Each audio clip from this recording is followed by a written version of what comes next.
Radio.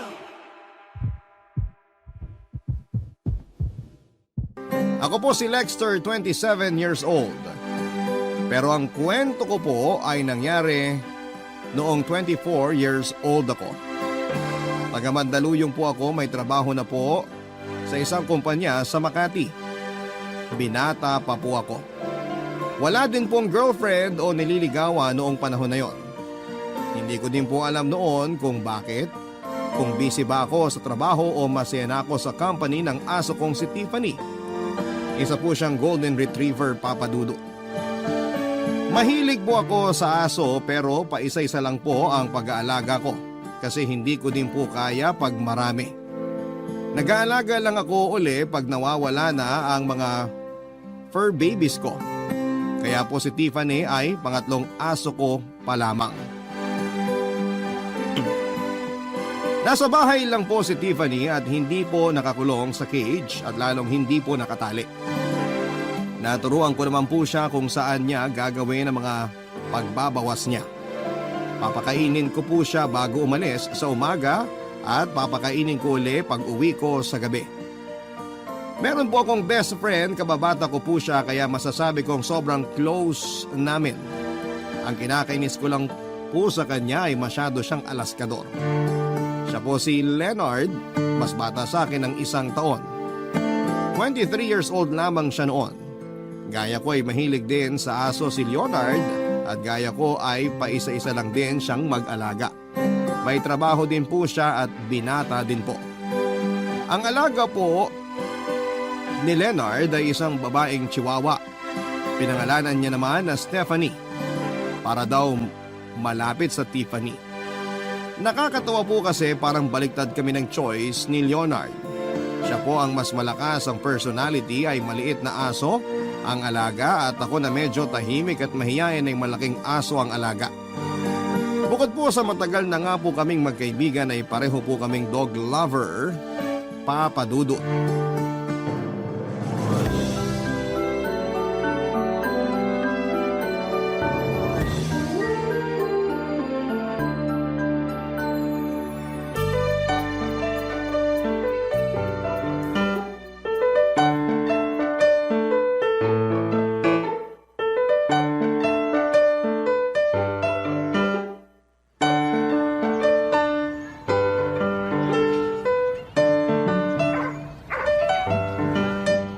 Lalaki na nila, no? Sino? Ano ka ba? E di ang mga aso natin. Yung aso mo, Golden Retriever. Natural malaki yan. Nagsisimula ka na naman eh. Si Stephanie din naman lumaki na. Ang hirap sagutin yan. Chihuahua lang si Stephanie. Ano ka ba? Kumpara nung una mo siyang makuha, hindi pa naman siya ganyang kalaki. So lumaki na siya. Sige na, lumaki na kung lumaki. Ang lakas na din siguro kumain ni Stephanie, no? Kumpara kay Tiffany, hindi ganun kalakas. Napaka-alaskador mo naman eh. Natural, kakapiraso si Stephanie kumpara kay Tiffany na big girl. Kung big girl si Tiffany mo, pues si Stephanie ko, petite. Nakakatawa din tayo, no? Oo, kakatawa lang natin eh. Hindi yun. Ibig kong sabihin sa mga choices. Ako gusto ko malaking aso. Ikaw naman pagkaliit-liit. Alam mo, ngayon ko lang napansin yan. Ang choices natin? Hindi, na malaki pala ang aso mo kaysa sa akin. Joke lang. Mabuti binawi mo agad. Oo naman, kilalang kilala kita pagpapikon ka na eh. Pero mabalik tayo sa mga aso natin. Nakakatuwa lang isipin na ikaw ang mas malakas ang personality sa atin pero maliit na aso ang gusto mo. Nagtataka din ako, pero sa dami ng pinag-usapan at napapag-usapan natin, yan ang hindi natin napapag-usapan. Ikaw napakamahiyain pero yung aso mo pansinin sa laki. Ewan bakit mas gusto ko malaking aso. Siguro para maging visible ako. Yung aso mong malaki ikaw magiging visible? Bakit? Ikaw bang inilalakad niya sa umaga? Nakakainis ka naman eh. Joke lang. Ito naman. Paano mo nasabi na nagiging visible ka? Sa laki ni Tiffany, laging may nagtatanong. Kaya ayun, nagkakaroon ako ng conversation. Alam mo naman na hindi ako marunong mag-approach ng tao. Kung sa bagay, pero alam mo ba, na sa liit ni Stephanie mas madaming nag-a-approach sa akin? Cute kasi ni Stephanie. Anong sinasabi mo? Na ang dahilan kaya maliit na aso ang gusto ko kasi para magpa-cute? Hindi ganun. Funny ka din eh. Sige, nakakatawa na kung nakakatawa. Hoy, wala akong sinabing nakakatawa ka ha. Sinungaling ka. Kakasabi mo lang funny ako.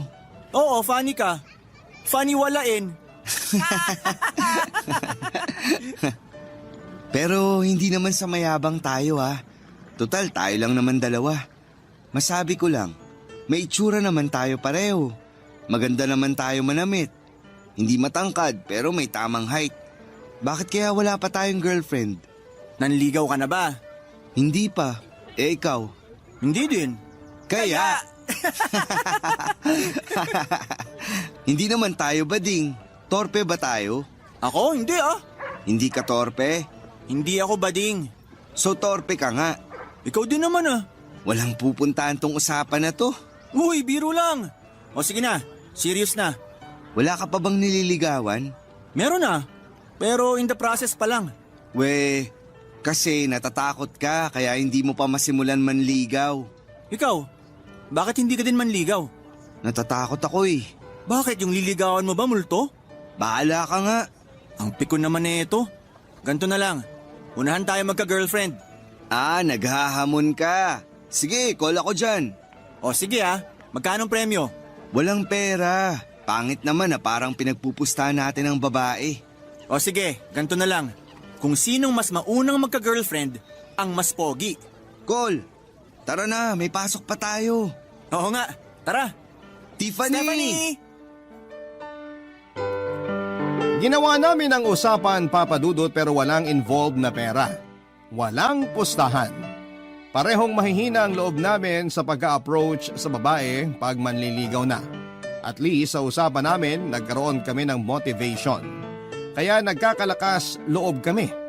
Dumiskarte siya ng sarili niya, ako naman ay ganun din. Doon siya nanligaw sa katrabaho niya, ako din. Sa isa ko sa mga kasamahan sa opisina ko na matagal ko ng crush. Ang alam ko ay wala siyang boyfriend noong mga panahon na yon, kaya ayon. Pero Papa Dudut, may malaki yata akong problema. Parang wala akong personality at pakiramdam ko ay wala akong kadating-dating. Matutuwa sila una nakausap ako pero habang tumatagal ay parang nata-turn off sila. Halatang halata po kasi. Kinikwento ko lang na mahilig ako sa aso at naamin ko din na NGSB ako. Ewan kung anong naglalaro sa isip nila. Noong iniwasan na ako ay pinilit ko talaga siyang paaminin kung bakit siya umiwas. Okay naman kami noong una. Ang sabi niya ay nawiwirduhan daw siya sa akin. Napaka-nerd ko daw. Hindi ko maintindihan kung bakit, dahil ba sa mahilig ako sa aso o dahil NGSB ako. Hindi ko naisip na talo na ako kay Leonard dahil yung ilang linggo kong sinuyo ay mawawala lang pala. Hindi ko inisip na aalaskahin na naman ako ni Leonard. Doon ako mas apektado sa unang beses kong manligaw at busted agad ako. Matotroma ba ako sa nangyari? Hindi ko po alam. Pero ang makakagulat din, Papa Dudut, ay nang magkwentuhan kami ni Leonard ay pareho pala kami ng experience. Base din siya noong sabihin niyang mahilig siya sa aso at NG-SB siya.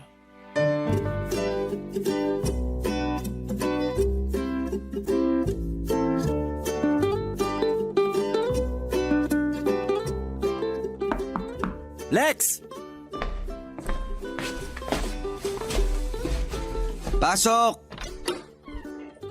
Stephanie, lika na. Stephanie! Si Tiffany. Nandyan sa likod. Pakawalan mo na lang. Siguradong pupuntahan niya yun dun sa likod. Nagkita na naman na mag-best friend. Excited eh. Baka magsasabihan ng problema. Baka nga. So anong problema? Bakit? Pag may problema, ako agad? Bakit? Mukha ba ako may problema? Bakit? Mukha din ba ako may problema? Alam mo sa umpisa ng salita mo na obvious ka eh. Umamin ka na kaya? Oo, may problema na. Sige na, asarin mo na ako. Hindi ko pa nga alam kung anong problema mo eh. Kunyari ka pa. Sigurado namang tumatawa ka na sa loob mo. Ano nga?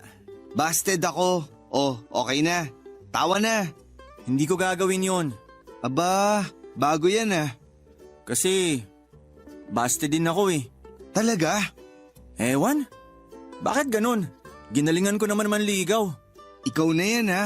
Sa literal na buhay, mas makapal na ang mukha mo kaysa sa akin. Pero nabasted ka pa rin. Ako pa kaya? Ano bang problema sa atin? Hindi ko nga alam eh. Nagsisipilyo naman ako. Nagdi-deodorant naman ako. Palagay ko wala sa amoy natin at wala din sa itsura natin. Nasa atin mismo ang problema. Palagay ko nga. Bakit kaya ganun? So, suko na tayo. Coming from you talaga ha. Parang ganun na kasi. Walang susuko. Kung sa bagay, Oo, laban lang. tama! Laban! Tuloy ang usapan ha. Oo, hanggang walang nagkaka-girlfriend sa atin. Okay, sige. Nagkalakas loob uli ako. Hindi ako torpe. Hindi ako torpe. Hindi ako torpe! Iba mag-motivate ah. Teka, may nakilala ka na ba? Medyo pero hindi ko pa nililigawan kasi nagluluksa pa ang puso ko sa last heartbreak ko eh. Ako pagkalibing ng sawing puso ko, rumecover agad ako eh. Binuhay ang bagong puso.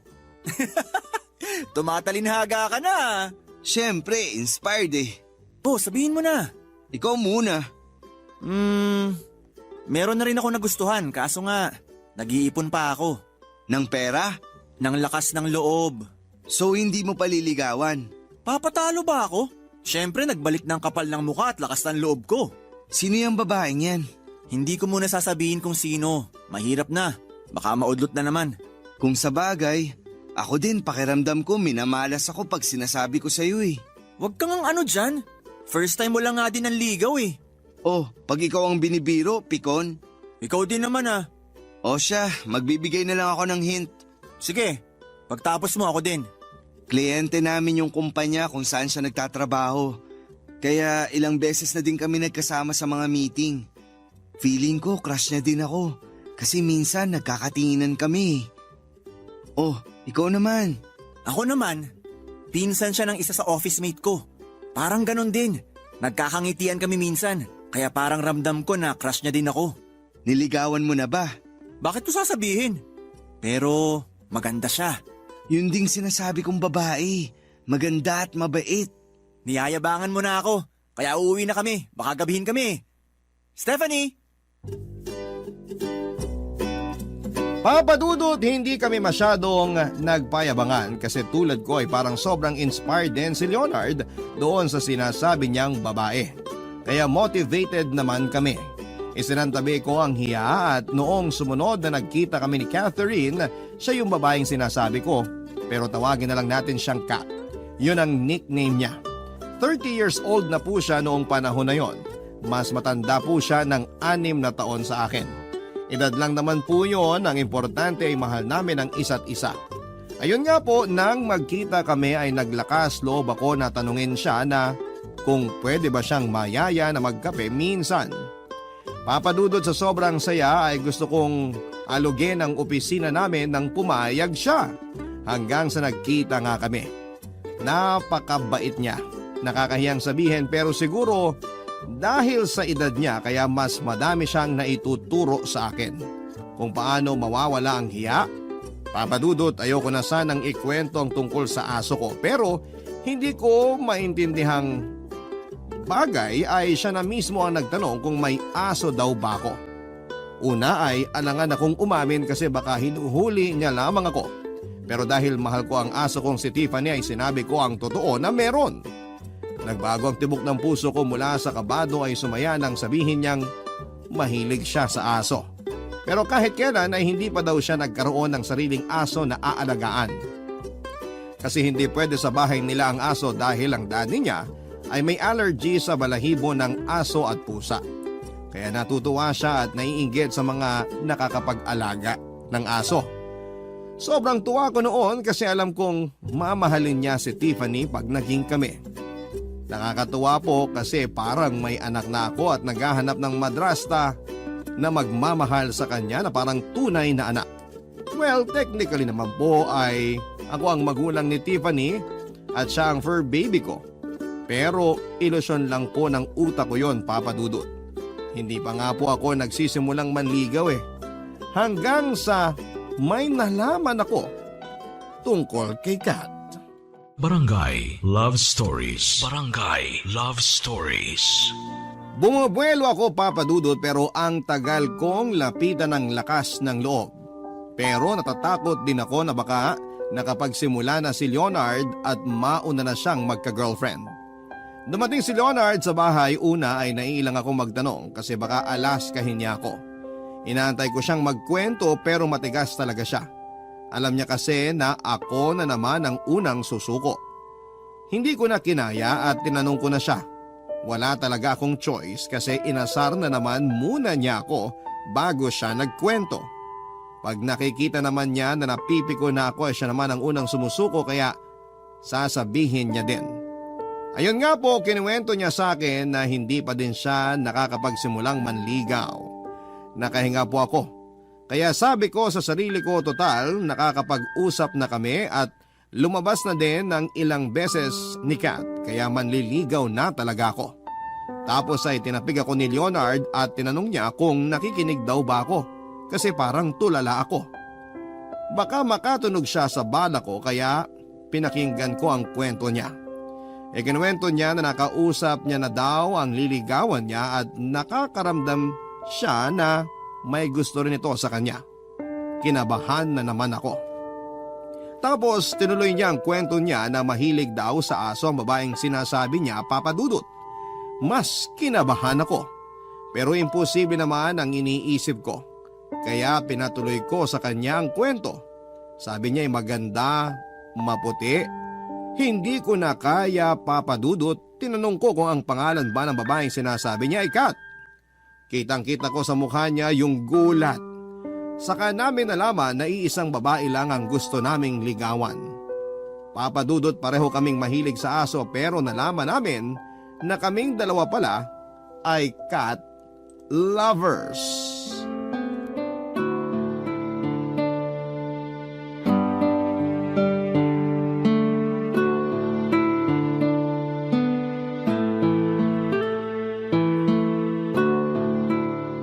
Leonard, tuloy ka. Good evening, Kat. Kumusta? Okay naman. Ikaw? Mabuti naman. Napadalaw ka. Wala lang. Nangangamusta lang. Nakakahiya naman. Pwede mo naman akong i-text o tawagan lang? Ayaw mo bang magpunta ako dito? Hindi naman. Sabi mo kasi mangangamusta ka lang naman. Gusto mo na ba akong umalis? Hindi masaya nga akong dumalaw ka eh. Salamat. Bakit parang may iba sa'yo? Ha? Anong ibig mong sabihin? Parang mahiyain ka ngayon. Mahiyain naman talaga ako. Talaga ba? Mahiyain ako pag... Pag? May mahiinom ka ba dyan? Ay, sorry, sandali. Anong gusto mo? Juice o soft drinks? Nakakahiya naman. Hindi ba ikaw ang humingi? Ay, sorry. Wala lang kasi ako masabi. Joke lang. Nahiya nga ako, hindi kita agad na alok. Soft drinks na lang. Ikaw talaga? Bakit ka natawa? Kala ko kasi nahihiya ka eh. Sorry, naguguluhan lang talaga ako. Bakit ba? Ano bang gumugulo sa'yo? Kasi... Kasi? Ano eh, Ano nga? may ano eh. Ano ba? Manliligaw ka ba? Oo. Ha? So, hindi ka manliligaw? Oo, manliligaw ako. Okay. Anong okay? Okay pwede o okay lang? Sige, tanggap ko na. Suko agad? Kesa masaktan na naman ako. Bakit? Pang ilang beses mo na ba nababasted? Kung sakali, pangalawa na. Pangalawa pa lang. Yung iba nga dyan ilang beses nang nabasted pero sige pa rin. Sinasabi mo na busted na ako? Hindi. Ang sinasabi ko, ang bilis mo namang sumuko. Hindi dapat ganun. Ewan nga eh. Anong ewan? Ewan kung bakit ako ganun. Kaya nga, wag kang madali sumuko. Tama ka. So, manliligaw ka ba? Ha? Anong ha? Dapat sigurado ka lagi. Oo, sigurado ako. Oh, tanungin mo na ako kung pwede akong ligawan. Dapat handa ka sa isasagot ko sa'yo. Oo o hindi, dapat marunong kang tumanggap. Kat, pwede bang manligaw? Pwede. Talaga? Oo, ayan ka na naman. Ibig kong sabihin, sige, liligawan na kita. Kailan ka magsisimula? Okay ba ngayon?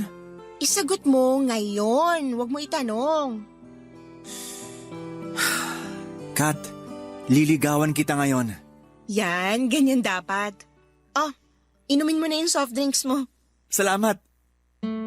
Papadudot dumalaw ako kay Leonard at nakikibalita. Ayun nga po, binalita niya sa akin na dumalaw na siya kay Kat. Ay hindi po pala niya binalita, pinagyabang po pala niya. Natural po na nainggit ako na may kaunting inis. Nawala na po ako ng pag-aasa. Tapos ang nakakainis pa po kay Leonard kapag nagtatanong ako, mas lalo siyang nananadya, mas lalo niya akong iniinis. Ang dami niyang pasikot-sikot tapos tatapusin. Sasabihin niya sa huli ang salitang secret. Hindi po ba nakakapikon yon? Nakikita naman niya na nabubuo na naman ang inis ko. Sa kanya sasabihin pa na pag kinuwento niya daw sa akin ay hayaan na niya. Paanong mangyayari yon, Papa Dudut? Kasi kung okay na sila, payag na rin ako. Magpaparaya na ako. Kesa naman mabased na naman ako. Malapit na nga po sana akong makaipon ng lakas ng loob para tanungin na si Kat. Kaso nangyayari nga po yon. Hindi ko po alam kung paano magpapaalam kay Kat. Para hindi na kami uling magkita. Kasi kung mahal niya si Leonard, ay hindi ko na po sila guguluhin. Pero ayoko naman pong isipin niya na hindi maganda ang ugali ko kung bigla ko na lamang siyang i-ghost. Papadudot, magpapaalam na nga lang po ako ay hindi ko po alam kung papaano. Magpapaalam na lang natotorpe pa. Paano na lang kaya kung manliligaw pa ako? Kaya tanggap ko na talaga. Nilakasan ko na lang po ang loob ko pero hindi ako humarap sa kanya. Nag-message na lamang po ako sa kanya. Pero hindi ko po inaasahan ang isasagot niya. Gusto niya daw ako makausap ng personal at huwag sa text lang. Papa Dudut.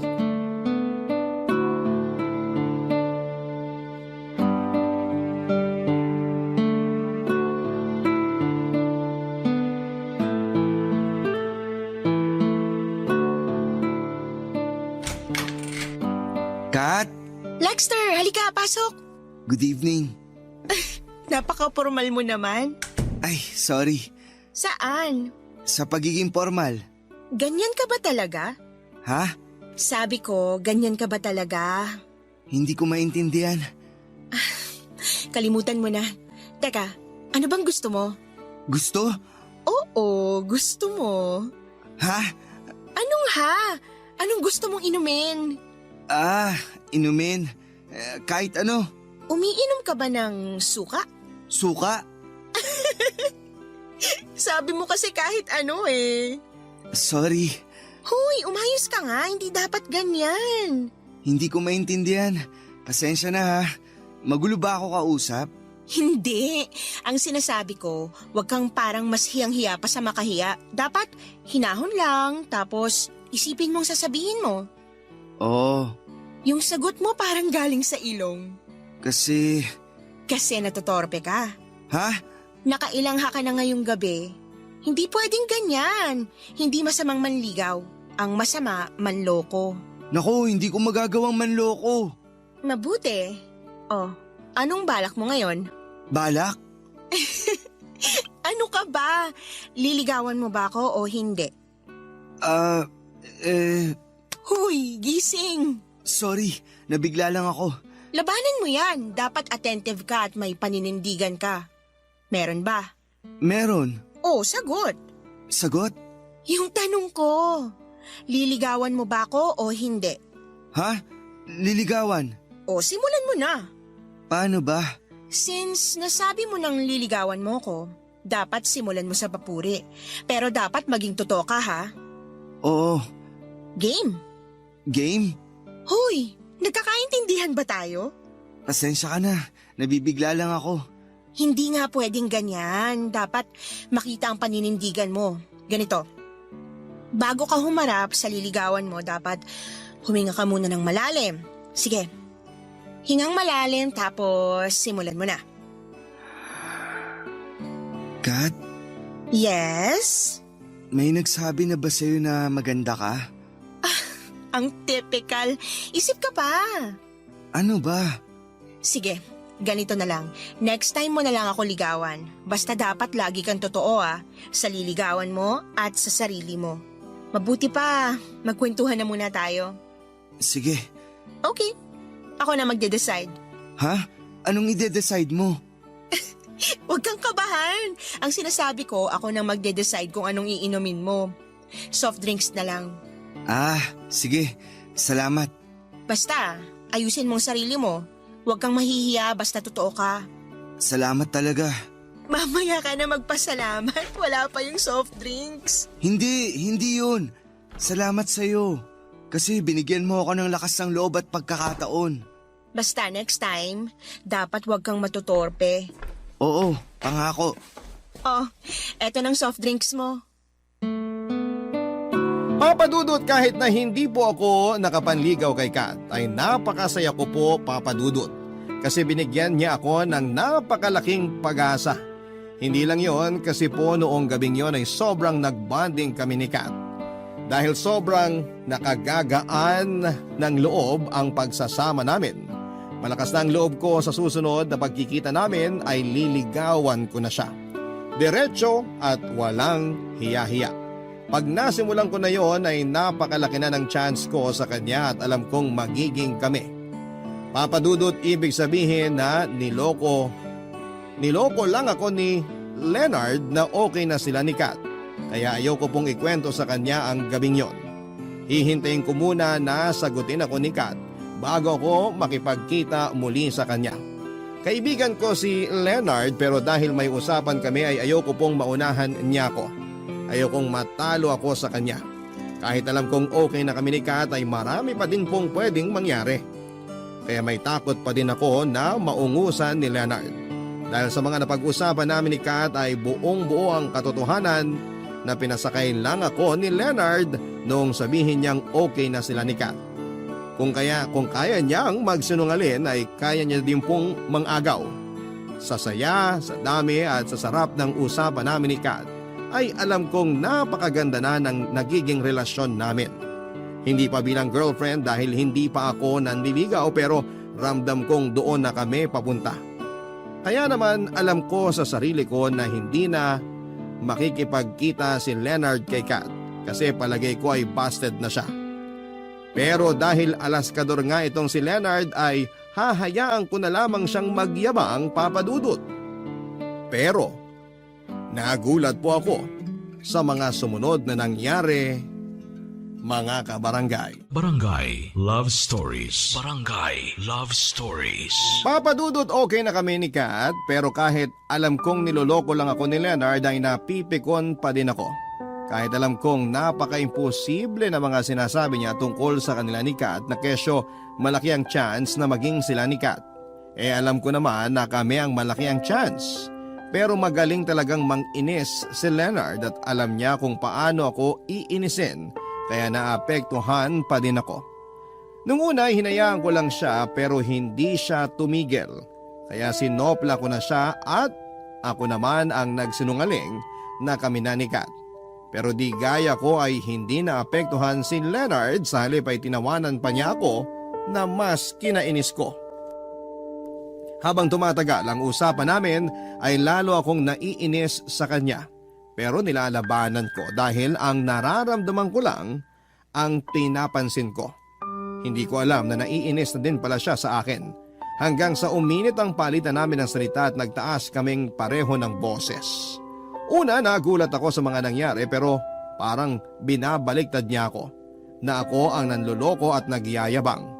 Walang mangyayari sa usapan namin at ayaw ko na siyang patulan kaya pinaalis ko siya sa bahay.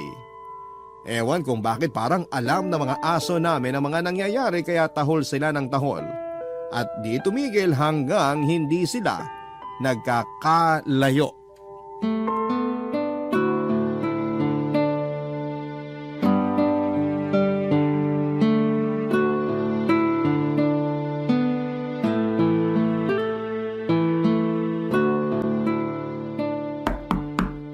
Kat? Sino yan? Ako, si Lexter. Lexter, tuloy ka. Good eve. Anong ginagawa mo dito? Magkakilala kayo? Dati, Anong dati? mamaya ako na-explain. Bakit siya nandito? Bakit? Anong bakit? Ikaw, bakit ka nandito? Dumalaw siya. Bakit? Anong bakit? Bakit ka dumalaw? Bakit hindi? Alam nyo, magulo kayong dalawa. Dito kayo maghapunan ha? Kasama siya?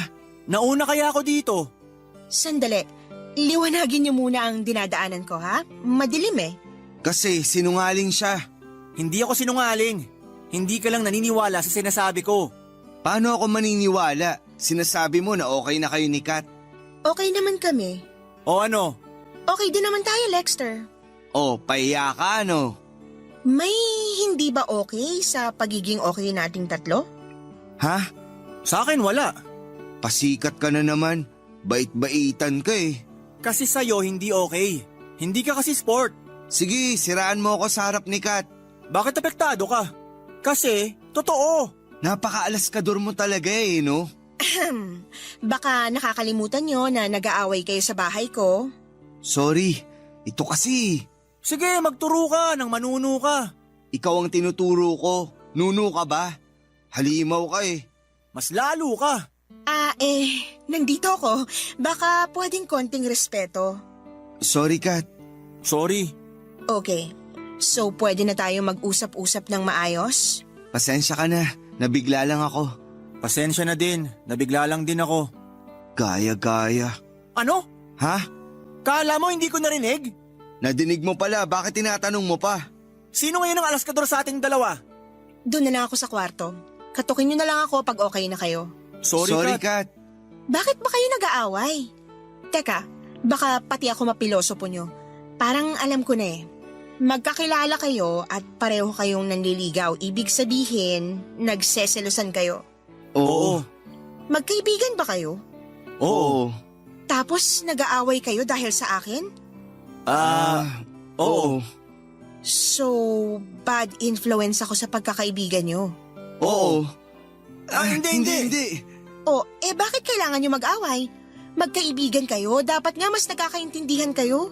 Kasi si Leonard, sinabi niya na okay na daw kayo at malamang sasagutin mo na siya. Ikaw din naman, di ba? Sabi mo kayo na ni Kat. Na-misinterpret niyo yung sinabi ko. Wala pa akong sinasagot o sinagot at sasagutin.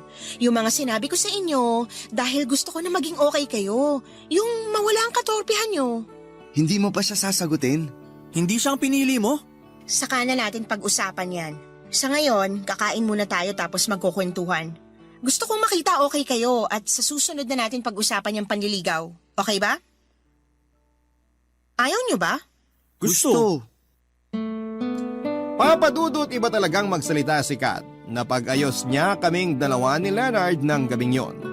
Bagamat hindi namin napag-usapan ang panliligaw noong gabing yon ay naging mas lalong close kami nila Kat.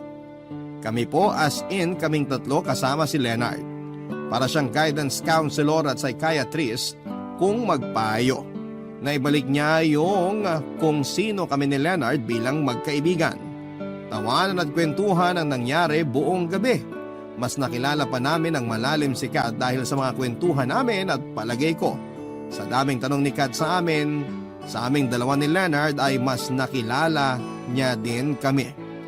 Gusto nga sana ni Kat na sa susunod na pagdalaw namin ay isama namin ang mga aso namin na sina Tiffany at Stephanie. Kaso nga ay hindi pwede sa bahay nila. Kaya ang suggestion niya, sa susunod na magkita kami ay doon sa park na lamang na malapit sa kanila. Masaya kaming sumang-ayon ni Leonard. Nagpaalam na kami para umuwi, papadudot. Hindi naman pala talaga nasira ang pagkakaibigan namin ni Leonard. Kasi nung naglakad-lakad kami pauwi, tahimik muna kami tapos biglang sabay kaming nagsalita. Kaya natawa kami. Sumunod ay nagyakapan na lamang kami at hindi na pinag-usapan ang tungkol sa pinag-awayan namin. At balik dati ang kwentuhan namin.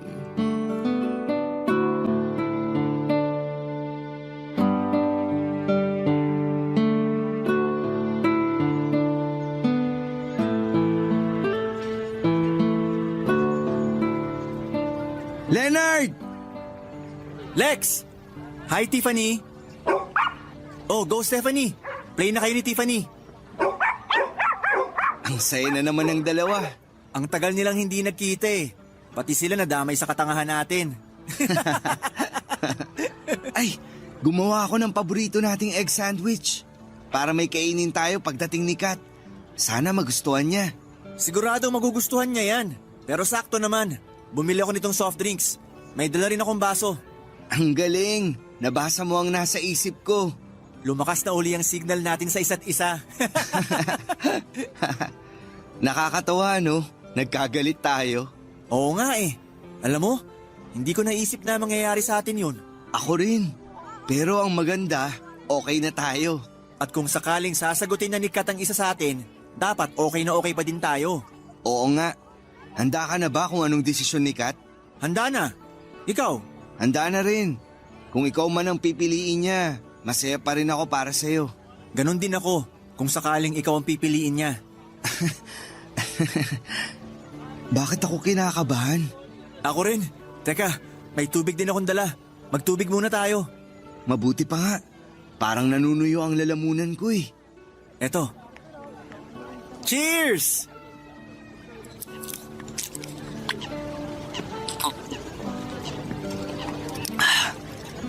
Guys! Kat! Nasaan yung dalawa? Ayun, nagtatakbuhan. Tiffany!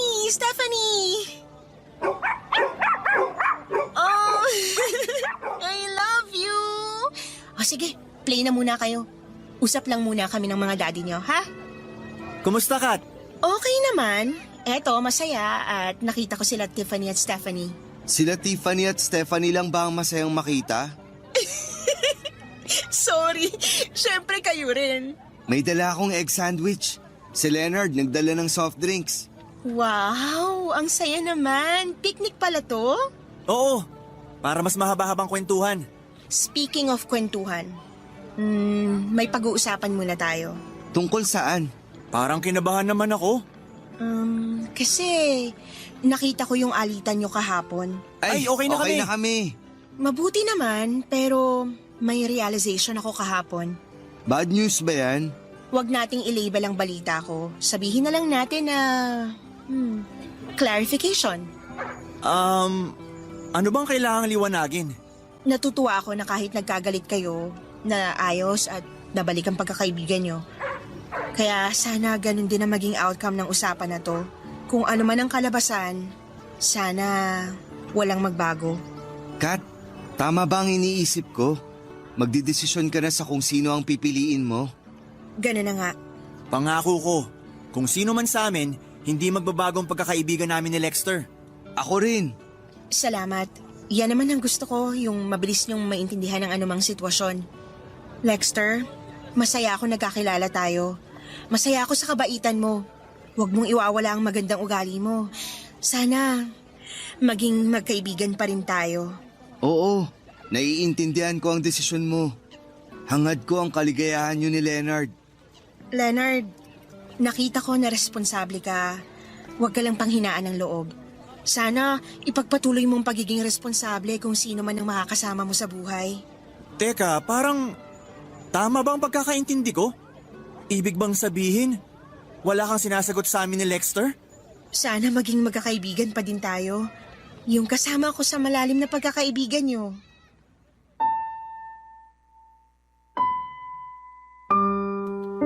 Papadudot masakit mang sabihin at mas masakit aminin na busted kaming pareho ni Leonard pero tinanggap namin ang maluwag at walang sama ng loob ang naging desisyon ni Kat.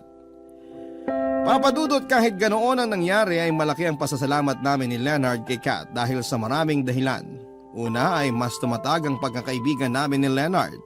Pangalawa ay nawala ang katorpehan namin at natuto na kaming mag-approach sa babae. Pangatlo ay anuman ang kalabasan ng mga panliligaw namin ay natuto kaming tumanggap kahit na hindi pabor sa amin ang desisyon. Hanggang ngayon ay magkaibigan pa din kami nila Leonard at Kat. Magaling magturo ng mga tungkol sa buhay-buhay si Kat. Siguro dahil mas matanda siya sa amin ng 6 na taon. Kaya ngayon ay para na namin siyang ate at tagapayo. Papadudot makalipas nga ang ilang buwan ay kinausap kami ni Kat at sinabing may boyfriend na siya. Masaya naman kami para sa kanya pero mixed emotions kami ni Leonard nang makaharap namin ang boyfriend ni Kat. Papadudod, ewan ba kung saang lugar ba nang galing ang boyfriend niya kasi gwapo at malaki ang katawan. Pero hindi yon ang kinagulat namin kundi ang dala niyang aso. Dog lover din siya gaya namin at ang dala niya ay isang malaking Saint Bernard. Nagsasama na po kasi si Kat at ang boyfriend niya, malapit na din silang magpakasal at dahil wala na si Kat sa poder ng mga magulang niya ay fur parent na rin siya. Wala nang maa-allergy sa kanila. Kaya ang saya ng mga aso namin na sina Tiffany at Stephanie at ang higanting si Molly, yun po ang pangalan ng aso nila Kat. Naging tradisyon na namin ang magkita-kita tuwing weekend. Bukod sa mga aso ay syempre, nandoon sila Kat at boyfriend niya at kasama namin ni Leonard ang mga kanya-kanya naming mga girlfriends. Ang nakakatawa ay ang mga girlfriend namin ay parehong mga literal na cat lovers. Ang mas maganda tulad naming lahat ay ganoon din ka-close ang mga alaga namin. Aso man o pusa, masaya silang magkakasama. Magandang tanghali po sa inyo at sa lahat ng nakatutok sa Barangay Love Stories ngayong araw. Tuwing tanghali, gamit ang cellphone at suot ang earphones ko na malapit ng masira ay lagi akong nakikinig sa mga istoryang ibinabahagi ninyo mula Lunes hanggang Linggo. Naging background ko na ang inyong boses habang nagtatrabaho ako sa kantin ng isang high school na pinapasukan ko. Papadudot, kilala ko sa pangalang Jesusa, 40 years old at 5 taon ng cook sa isang paaralan sa Maynila. Ako ang nagluluto sa mga merienda at ulam na inihahanda sa nasabing kantin ng paaralan. Jesusa man ang pangalan ko sa mga taong nakakakilala sa akin, ay nakagawian na akong tawaging Aling SP na mga estudyante. SP mula sa pagkaing espasol. Nagsimula ang lahat dahil sa panlalait. Kinakantsawan ako noong mukhang espasol dahil daw sa sobrang kapal ng suot kong make-up. Puting-puti kasi ang mukha ko kumpara sa morena kong balat. Doon na nagsimula ang tawag sa akin bilang Aling Espasol o Aling SP for short. Papadudot, may rason kung bakit nahilig ako sa pagsusuot ng makeup. At ito ang dahilan kung bakit ako nagpadala ng sulat sa inyo. Gusto kong i-share ang kwento ko sa lahat para magbigay ng aral sa bawat nakikinig. Sa mundo kasi natin ay may kanya-kanya tayong pinagdadaanan at ang mga bagay na nakikita natin ay may rason kung bakit ito ganon. Magsisimula po ang kwento ko 10 years ago noong 30 years old pa lamang ako. Papadudot.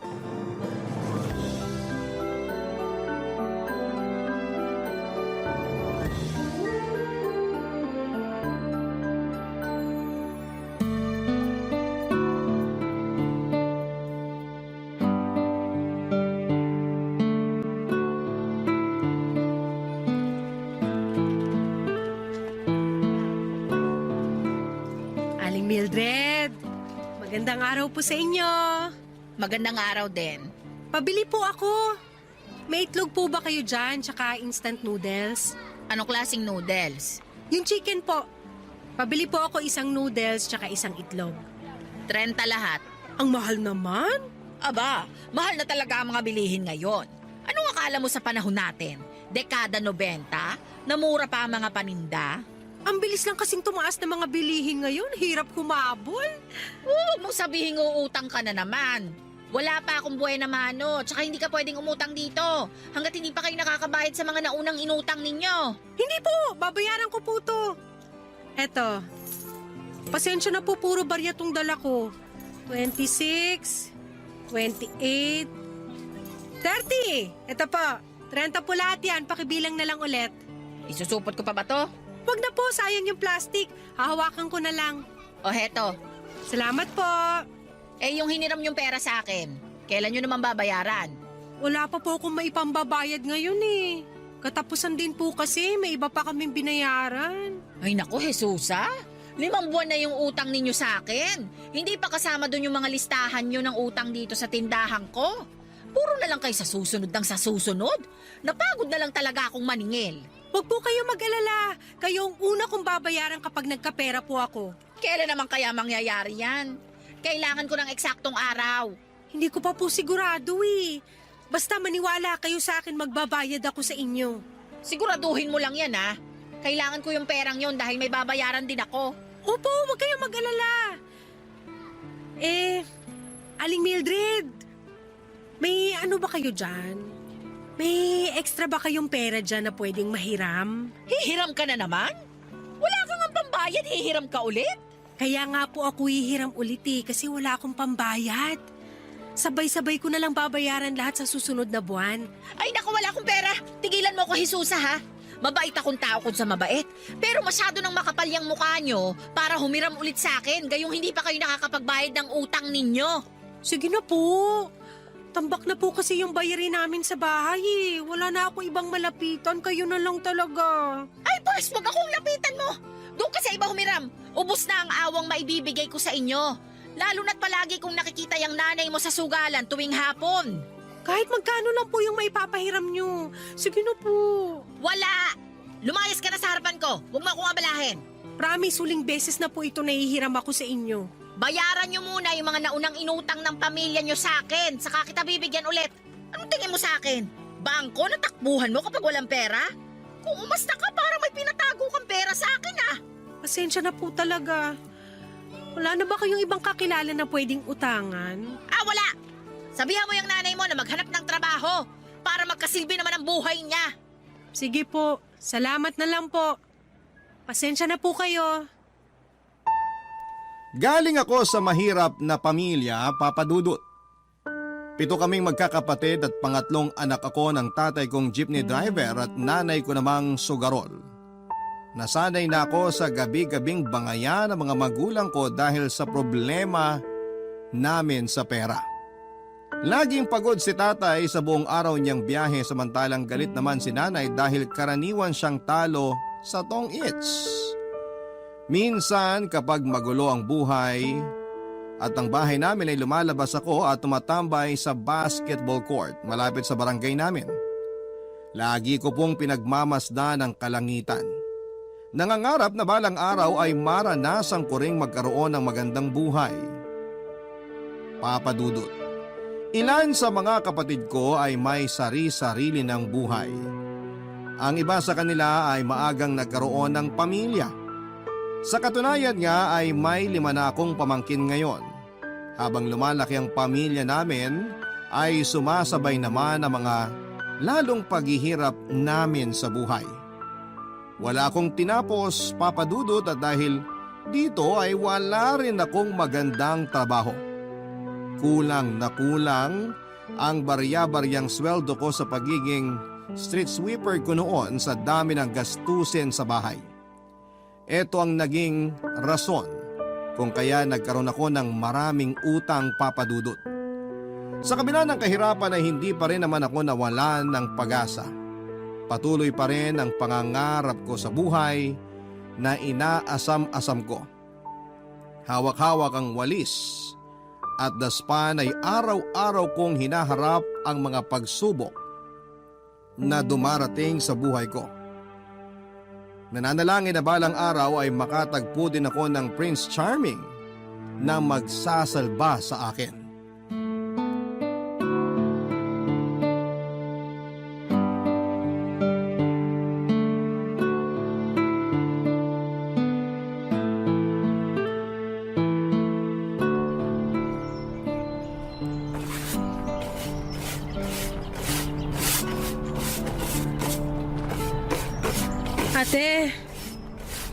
Ate Ophel, Oh, bakit? nahihilo ako. Hala, ay, sandali lang.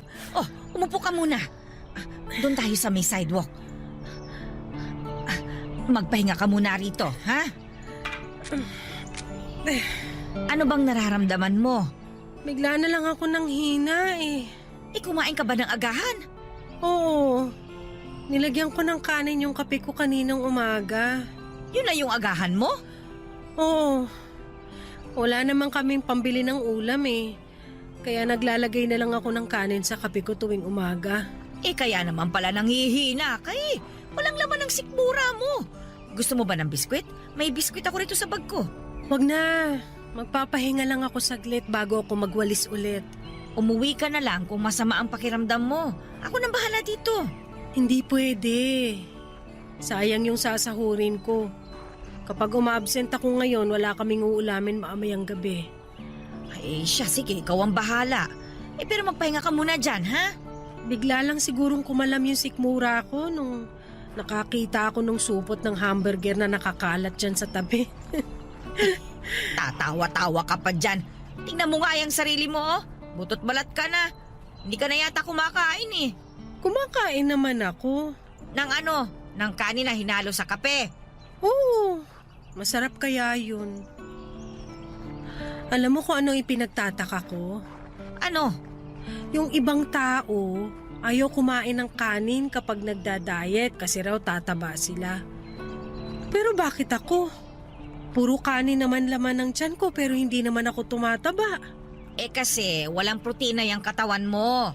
Ang ulam mo kung hindi kape, minsan asin, o kaya naman noodles, at saka dilata. O anong sustansya ang makukuha mo ron?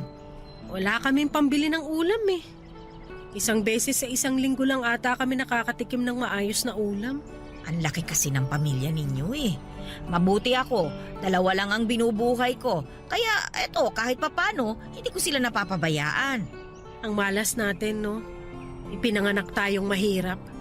Nung past life ko, sobrang yaman ko siguro. Kaya sa pagkakataong to, ginawa naman ako mahirap ni Lord para patas lang. Hoy, ano ka ba? Pati naman Diyos dinamay mo. Nasa magulang yan kung bakit may mga batang lumalaking mahirap. Alam na ngang hikaho sa buhay, anak pa ng anak. Palibhasa kasi, yung mga tao kasi ngayon, yun na lang ang kayang gawin, ang manisi. Lagi nilang sinisisi ang nasa itaas kung bakit sila mahirap. Yung iba naman, sa gobyerno naglalabas ng sama ng loob. Pero bakit hindi nila magawang sisihin yung sarili nila?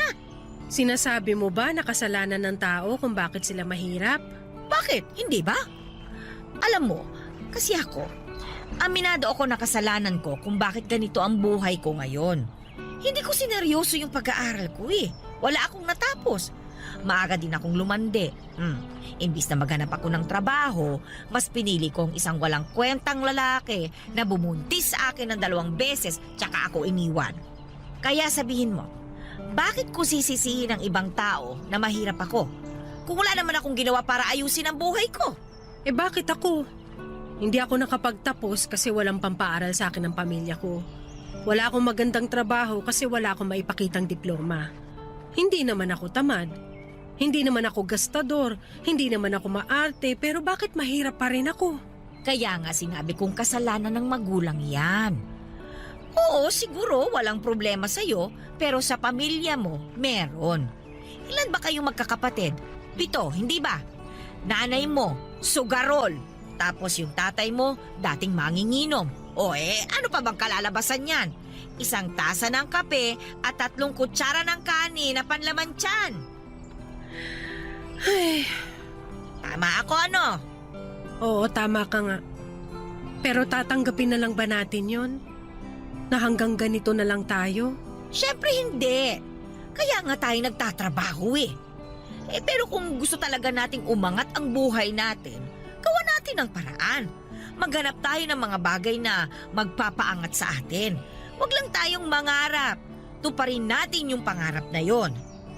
Teka, ano bang pangarap mo sa buhay?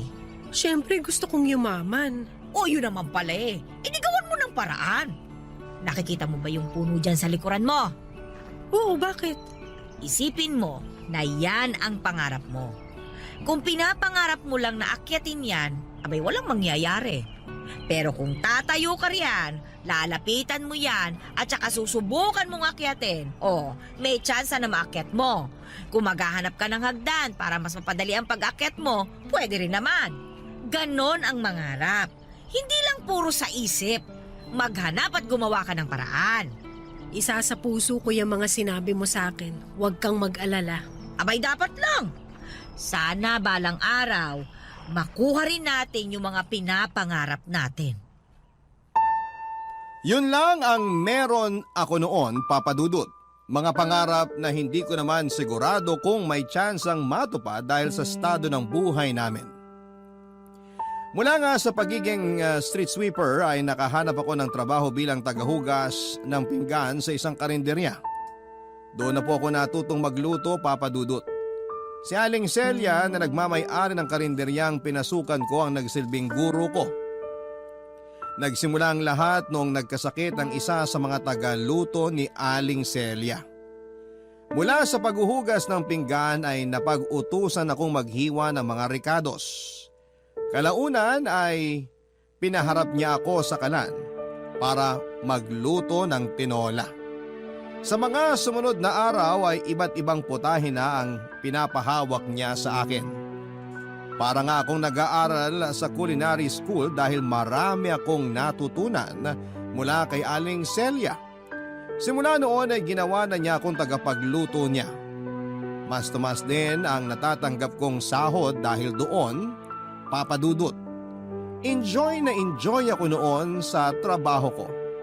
At kahit papaano kasi gumagaan ang pakiramdam ko tuwing nakikita kong nauubos at binabalik-balikan ang mga luto ko. Ang kusina nang naging baluarte ko. Doon ay ako ang reyna. Ako ang nasusunod. Ako ang may hawak ng lahat. Kahit doon lang ay naranasan kong maging masaya pansamantala.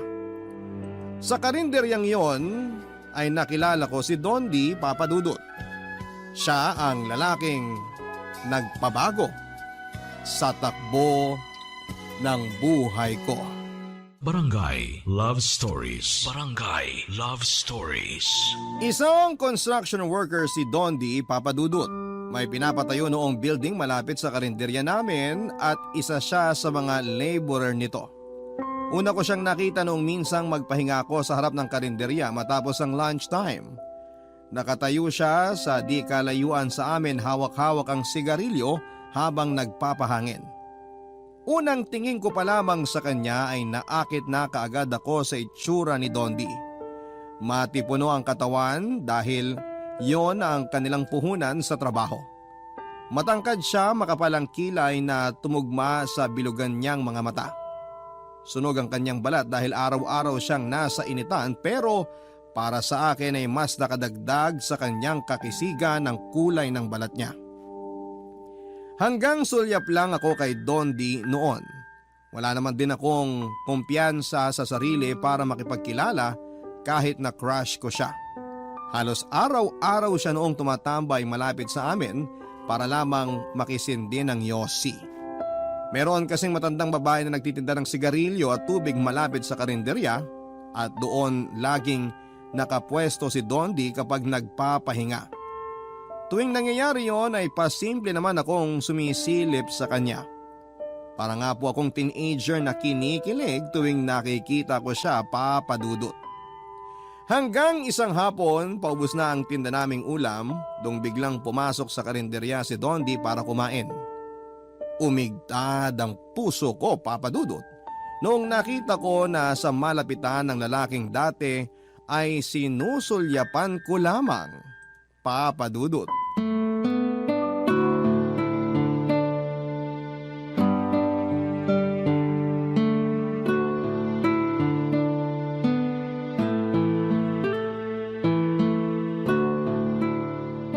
Aling Celia, kain na.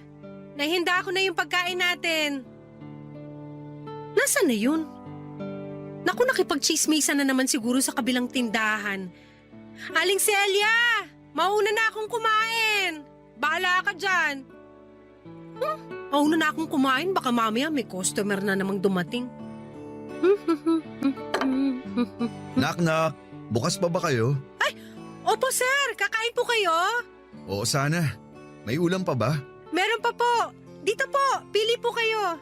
Meron pong bistek, nilaga. Ito pong adobo, bestseller namin. Mukhang naubusan na ako ng ulam ah. Oo nga po eh. Hapon na rin kasi. Mamaya pa ulit kami magluluto ng bagong putahe para naman sa hapunan. Bigyan mo na lang ako kahit ano dyan. Alin ba ang pinakamasarap dyan? Lahat, sir, masarap. Pero i-recommend ko tong Bicol Express. Kakaiba ang timpla namin dito kumpara sa nakagawian. Talaga ba? O sige, yan na lang. Maanghang ba yan? Sakto lang naman yung anghang. Mahilig po ba kayo sa maanghang? Hindi eh. Pero dahil yan yung inirekomenda mo, yan na lang kakainin ko. Hindi po kayo magsisisi sa pinili nyo. Totoo yan ha. Sige, bigyan mo ako ng isang order. Tapos isa't kalahating kanin. Sige po, maupo na lang muna kayo. Isuserve ko na lang din sa inyo. Magsasabaw po ba kayo? Meron pa ba? Sige, bigyan mo rin ako ng isa. Sige po, ihanda ko lang tong ulam at kanin nyo. Ikaw ba yung nakaupo rito? Mukhang naabala pa kita sa pagkain mo ah. Ako nga po. Pero wala namang problema. Siyempre customer muna bago sarili. Ayos lang ba sa'yo kung tatabihan kita? Sabay na lang tayong kumain kung gusto mo. Wala pong problema. Kayo pong bahala. O sige, sasabayin kita. Malungkot kumain ng mag-isa eh. Upo na ako ah. Sige po. Ito po yung Bicol Express at saka isa't kalahating kanin. Salamat. Kukunin ko lang po yung sabaw niya. Bakit po kasi ngayon lang kayo kakain ng tanghalian? Hindi ko kasi gusto yung ulam kanina sa site eh. Puro isda niluluto nila doon kaya di ako kumain. Pero kanina habang nagtatrabaho, kumalamsik mura ako kaya dumiretso na ako dito para kumain. Mahirap na. Baka mamaya mawalan pa ako ng malay dahil sa gutom. Mahulog pa ako mula 4th floor. Hala, dapat kumakain kayo. Hirap pa naman ang trabaho nyo. Ito po yung sabaw. Salamat. Sanay na katawan ko sa ganun. Ngayon nga lang nangatog mga binti ko dahil sa gutom eh. Mabuti na lang malapit lang karinderya namin sa site nyo. May matatakbuhan ka makakainan. Oo nga eh. Simula ngayon, dito na ako kakain kapag di ko gustong ulam nila sa site. Welcome na welcome po kayo rito anytime. Teka, matagal pa ba yung tinatayo yung building? Ang balita ko paupahan daw yan eh. Oo, ipapaupa yata sa mga negosyante. Matagal pa to. Baka may 5 buwan pa. Kulang kami sa tao eh. Ganun ba? Eh di matatagalan ka rin dito. Depende kung kukunin ako sa ibang construction site. Sa iba-ibang site kasi kami tinatapon kung saan mas kailangan ng labor. Nung nakaraang buwan nga lang ako lumipat dito eh. Oo, nito mga nakaraang linggo lang din kita napansin. Lagi ka nagsisindi ng sigarilyo dyan sa harap eh. Napansin mo pala yun? Oo, nakikita ko po lahat na nangyayari dito. Ano, kain na tayo? O sige, tikman natin tong Bicol Express mo. Ikaw ba nagluto nito? Ako nga pero si Aling Celia nagturo sa akin ng recipe. Masarap. Masarap nga. Sabi sa'yo eh. Papadudod sa Sampaloc nakatira si Dondi noong mga panahong nagkakilala kami. Tubong Pangasinan siya at maagang nakipagsapalaran sa syudad para tulungan ang kapatid niyang may sakit. May 2 siyang kapatid, ang panganay na may sakit sa puso at ang bunso naman na may sarili ng pamilya. Walang trabaho ang pareho niyang magulang kaya halos sa kanya na nakaasa ang buong pamilya niya. Hindi ko inaasahan na magkakaroon kami ng pagkakataon ni Dondi na kilalanin ang isa't isa, papadudot. Pagkatapos niyang matikman ang luto ko ay sa amin na siya bumibili noon ng ulam tuwing hindi niya gusto ang luto ng mga kasamahan niya sa construction site. Nung una ay nagkakahiyaan pa kami. Tahimik lang kasing tao si Dondi, papadudot. Ako naman ay gusto ko man siyang kausapin ay nahihiya ako dahil baka mahalata niya na may gusto ako sa kanya. Mabuti na lang at nandoon si Aling Celia na nagsilbing tulay para mas mapalapit kami sa isa't isa. Pabiro niya kaming kinakantsawa noon na bagay daw kaming dalawa. Halos ibugaw na nga niya ako, papadudot, para magkaroon ako ng nobyo dahil no boyfriend since birth po ako. Nang dahil nga kay Aling Celia ay naging close kami ni Dondi hanggang sa maging open kami sa isa't isa at naging magkaibigan. Hindi nagtagal ay nagsimulang magparamdam sa akin si Dondi. Niligawan niya ako, papadudot. Dahil matagal ko naman siyang gusto ay sinagot ko siya. At si Dondi na nga po ang naging kauna-unahan na boyfriend ko.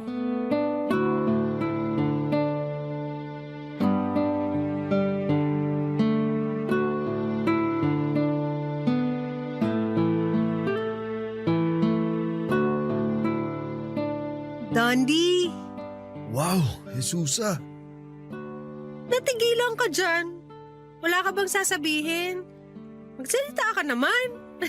Nagulat lang ako. Ngayon lang kasi kita nakitang nagsuot ng makeup. Hindi ba bagay? Sorry, first time ko lang talaga gumamit ng makeup eh. Tatanggalin ko na lang Hindi. Bagay. Bagay sa'yo. Napakaganda mo. Ikaw naman, masyado mo akong binobola. Totoo ang sinabi ko, hindi kita binobola. Mas lalo nga ako na-inlove sa'yo eh, nung nakita kitang nakabihis. Naku, tigilan mo ako dyan eh. Hiya tuloy ako. Huwag kang mahiya. Dapat na maging proud ka sa ganyang itsura mo eh. Mas lumabas yung taglay mong ganda. Pinatunayan mo lang na hindi ako nagkamali na niligawan kita. Ngayon lang ba ako maganda? Kapag naka-makeup ako? Hindi. Siyempre, hindi yun ang ibig kong sabihin. May makeup man na wala, maganda ka. Bolero. Ako ba? Hindi mo ba ako pupurihin sa itsura ko ngayon? Nagbihis din ako oh. Ano ka ba? Hindi ko na kailangan sabihin. Matagal ka ng gwapo. Kaya nga kita nagustuhan eh. Totoo ba yan? Oo! Simula nung unang araw na nakita kita hanggang ngayon, gwapo ka pa rin. Mas gumagwapo ka nga habang tumatagal. Yan ang masasabi kong bola. Alam kong hindi ako gwapo pero sige. Dahil girlfriend kita, paniniwalaan kita. Gwapo ka sa paningin ko, period. Nasa tao yan, may kanya-kanya naman tayong definisyon ng gwapo at maganda eh. Para sa akin, ikaw ang pinakagwapo at pinakamakisig na lalaki sa buong mundo. Masyado mo naman akong binibaby niyan. Dapat lang kasi ikaw ang baby ko. Ay sus! Tara na, alis na tayo para maiparamdam ko sa'yo kung paano magmahal ang baby mo. Teka, hindi mo pala nasabi sa akin kung saan tayo pupunta. Basta, sama ka na lang sa akin. Dahil ito ang first date natin bilang magkasintahan. Pinaghandaan ko talaga tong araw na to. Baka naman mamaya masyado kang gumastos para sa date na to ha. Dapat pamilya mo sa Pangasinan ang priority mo. Mas kailangan nila pera mo kaysa sa akin. Huwag kang mag-alala. Nag-iipon talaga ako para sa'yo. Kung ano man ang gastos ko ngayong araw, hindi apektado ang pamilya ko. Okay na sa akin kahit saan tayo kumain. Ang mahalaga magkasama tayo. Huwag mo nang isipin ang gastusin natin. Ako na ang bahala doon. Pangako ko sa'yo, hindi man tayo mayaman, hindi ko ipaparamdam sa'yo ang problema sa pera. Salamat. O sige na, umalis na tayo. Baka gabihin pa tayo sa labas. Sige, pero daan muna tayo sa construction site. Bakit? Nandun yung motor ni Paring Cardo. Hiramin ko. Mabuti na lang pala hindi ako nagbistida. Sasakay pala tayo ng motor. Di bale, kapag yumaman tayo, hindi mo na po problemahin ang suot mo. Kasi sa kotse na tayo sasakay. Ay naku, wish ko lang. Naging maayos naman ang relasyon namin ni Dondi Papadudut. Para nga akong naka-jackpot dahil ang unang boyfriend ko ang siya na ring naging huli. Noong natapos nila Dondi ang itinatayo nilang building ay nalipat naman siya sa Bulacan. Nagkalayo man kami sa mga unang buwan ng relasyon namin ay hindi ito naging hadlang sa pagmamahala namin.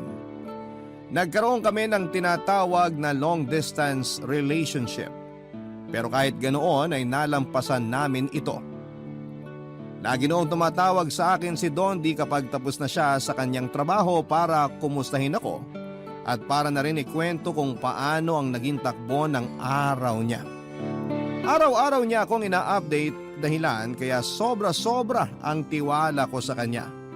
Tuwing day off naman niya ay umuwi siya sa amin para bisitahin ako. Lumipas nga ang 2 taon ay pareho naming naisipang mag-live-in ni Dondi. Lumipat kami sa isang mumurahing bahay sa Sampaloc. Iniwan ko ang pamilya ko, pati na rin ang trabaho ko pero hindi pa rin naman nakalimot noon sa mga responsibilidad ko. Isa pa ay nangako sa akin si Dondi na bibigyan niya ako ng magandang buhay at pinanghawakan ko yon. Sa pagsasama namin sa iisang bubong ay nakabuo kami ng bata sa sinapupunan ko. Doon na nga po nagsimulang magbago ang lahat. Papa Dudut. Barangay Love Stories. Barangay Love Stories. Papa Dudut, ang pangarap ko noon ay ang makapangasawa ng mayaman pero malayo. Mula doon ang naging katuwang ko sa buhay. Hindi po mayaman si Dondi pero kahit na ganoon ay nagpapasalamat pa rin ako dahil nabigyan ako ng mabait at masipag na kasintahan. Hindi man kami kasal ay parang mag-asawa na ang turingan namin sa isa't isa noong nagsama kami sa iisang bubong. Mas lalo pa ngang tumibay ang pagsasama namin dahil sa pagdating ng anak naming si Eva. Naging magkatuwang kami sa pagpapalaki sa anak namin. Kaso nga lang, lumipas ang mahabang panahon ay unti-unting nagbago ang ugali ni Dondi. Nagsimula ang lahat noong natuto siyang magbisyo, Papa Dudut. Nagkaroon siya ng barkada na mahilig sa inom at sugal. Tuwing natatapos siya noon sa trabaho ay sa barkada siya dumediretso para mag-inom at maglaro ng baraha. Nung una ay pinapayagan ko siya sa gawain niya dahil tingin ko ay nararapat din naman sa kanya ang mag-enjoy lalo na at buong araw siyang pagod sa kanyang trabaho. Kaso nga lang ay unti-unting binago ng bisyo niyang yon ang ugali ni Dondi. Naging mainitin ang ulo niya. Hindi lang siya umuuwing lasing, lagi din siyang galit at nagwawala. Lalo na kapag talo ito sa pagsusugal. Karaniwan, ako ang napagdidiskitahan ni Dondi lalo na kapag wala siyang mapaglabasan ng galit. Nung una ay natatanggap ko pa ang pagbubunganga nito at pagwawala sa bahay. Pero noong nagsimula na niya akong saktan ay doon na po ako kinabahan ng labis, Papa Dudut.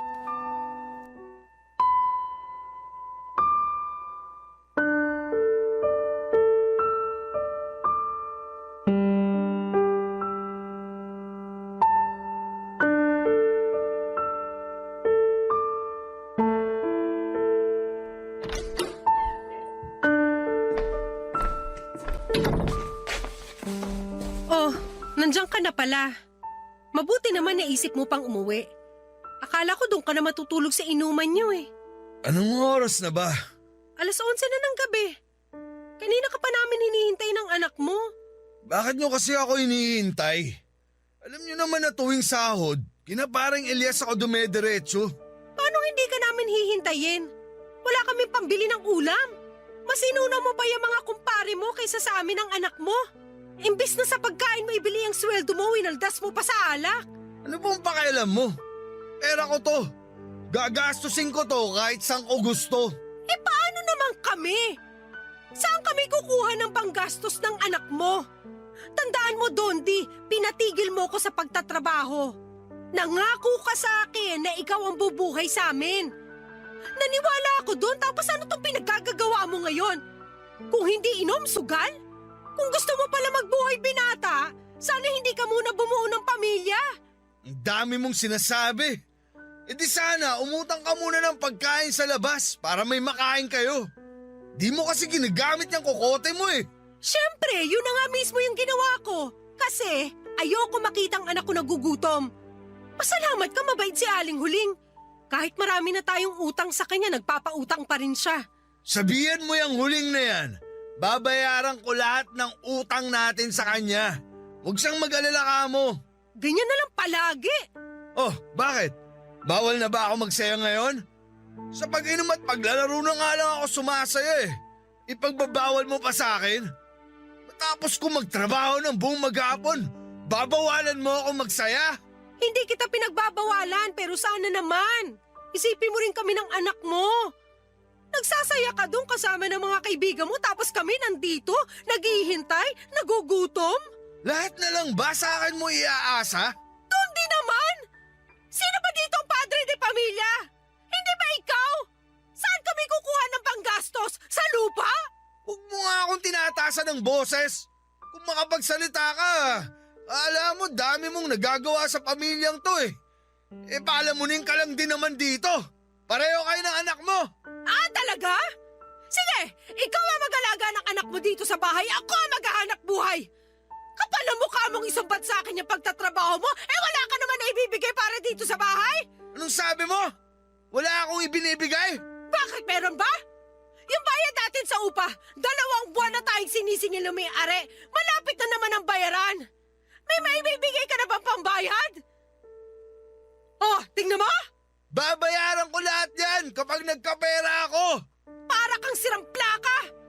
Lagi na lang yung sinasabi mo pero wala naman nangyayari. Kakasahod mo lang, di ba? Saan na napunta yung pera? Nasa bulsa na ba ng mga kalaro mo sa sugal? Sabing wag mo akong tataasan ng boses eh! Tondi? Nalalakit ka na rin ngayon? Kaya mo na rin akong saktan ngayon? Dapat lang sa'yo yan! Talo na nga ako sa sugal, bunga nga mo pang sasalubong sa akin! Sino ang hindi maririndi? Umalis ka na nga dyan sa dadaanan ko! Huwag mo akong tinutulak-tulak! Bakit? Bawal din ba? Sabi na huwag mo ako itulak eh! Bawal kitang itulak? Lahat na lang bawal? Itutulak kita kung gusto kitang itulak! Ako ang may pera sa pamamahay na to, kaya ako ang masusunod! Kung gusto kitang itulak, itutulak kita! Hindi mo ako pwedeng saktan dahil buntis ako, Dondi! May bata sa tiyan ko ngayon! Papa Dudut, nakakalungkot lang makita na ang dating taong minahal ko ay unti-unting nagbago. Walang pakialam si Dondi kahit na nagdadalang tawa ko noon. Ang tanging nasa isipan lamang niya ay ang sugal at pag-iinom. Ako ang naging punching bag niya tuwing hindi maganda ang timpla ng ulo niya. Tiniis ko ang lahat ng iyon, Papa Dudut, sa ngalan ng pamilya. Pero sa pagdaan ng mga buwan ay mas lumala pa ng lumala ang ugali ni Dondi. May pagkakataon noon na itinakbo pa ako sa health center dahil nagsuka ako matapos mawala ng malay. Nauntog kasi ang ulo ko sa pader matapos niya akong itulak dahil sa galit niya. Mabuti na lang talaga at walang nangyaring masama sa bata sa tiyan ko. Kahit pa noong ipanganak ko ang pangalawa naming supling ay wala pa ring nagbago sa ugali ni Dondi dahil halos lahat ng kinikita niya ay napupunta na lamang sa pagsusugal. At ako na mismo ang dumidiskarte para may makain ang mga anak namin.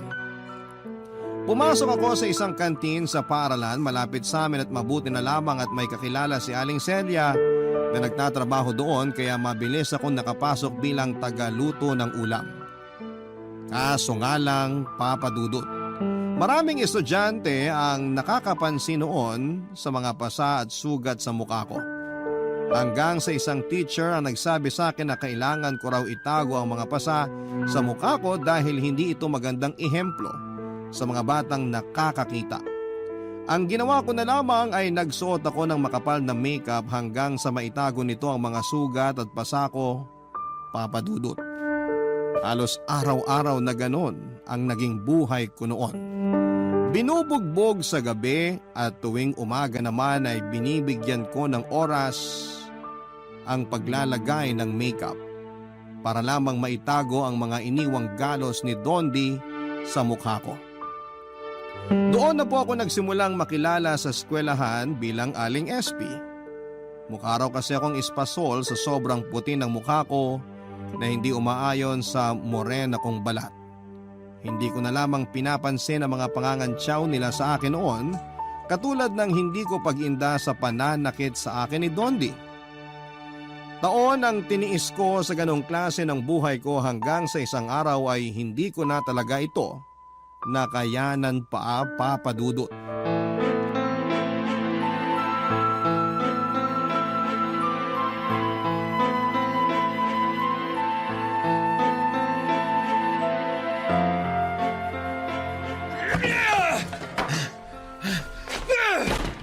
Dondi, tigilan mo ng pagsisira ng mga gamit natin. Ano ba?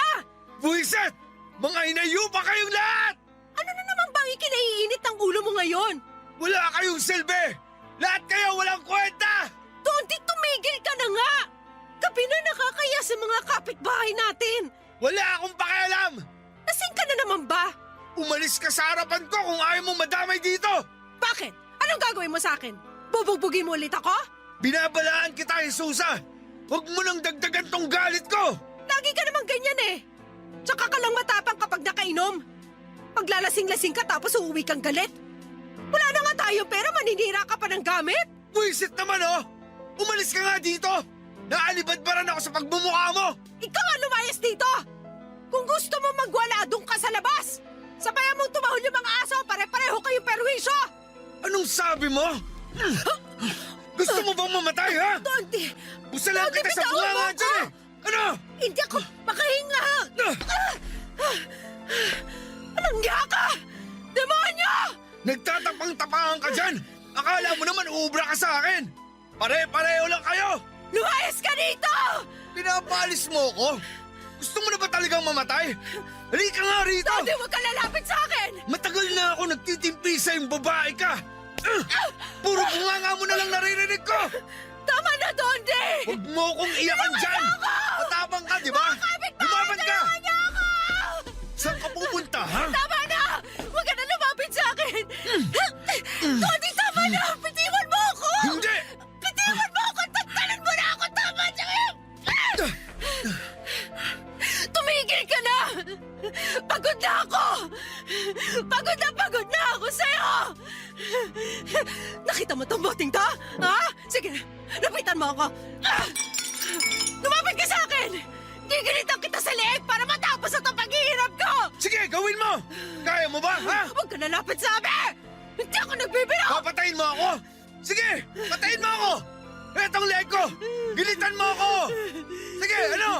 Kung sawa ka na sa akin, patayin mo na ako!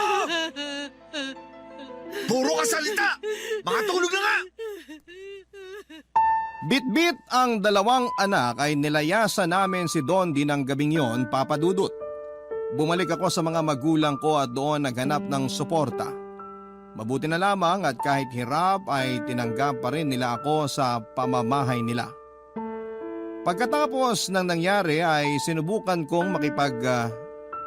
makipagbalikan ni Dondi sa akin at sinisi niya ang alak. Kung kaya niya nagawang saktan ako, pero noong mga oras na yon ay hindi ko na ulit siya tinanggap sa buhay ko. Maging ang mga magulang ko ay hindi na rin pumayag na bumalik ako sa poder ni Dondi. Ayoko nang dagdagan pa ang trauma ng mga anak ko dahil maging sila ay takot na rin noon sa sarili nilang ama. Lumipas ang mga buwan ay unti-unti na ring tinigilan ni Dondi hanggang sa nabalitaan ko na lamang na may bago na pala siyang kinakasama. Pinilit kong buhayin ang dalawa kong anak bilang isang single mom. Sa ngayon naman, Papa Dudut, ay patuloy pa rin po ako sa pagsusumikap.